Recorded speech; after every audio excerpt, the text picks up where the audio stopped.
Right-click on the image and select Open with Photos. Or double-click on Image Windows 10/11. In the Photos app, click on the three dots located at the top right corner of the screen. From the drop-down menu, select Resize. In the pop-up window, adjust the width and height settings as desired.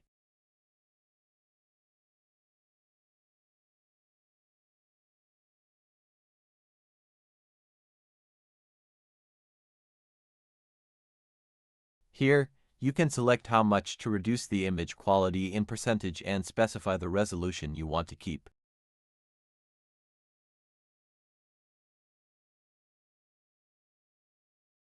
If you're enjoying this video so far, please give it a big thumbs up and don't forget to subscribe.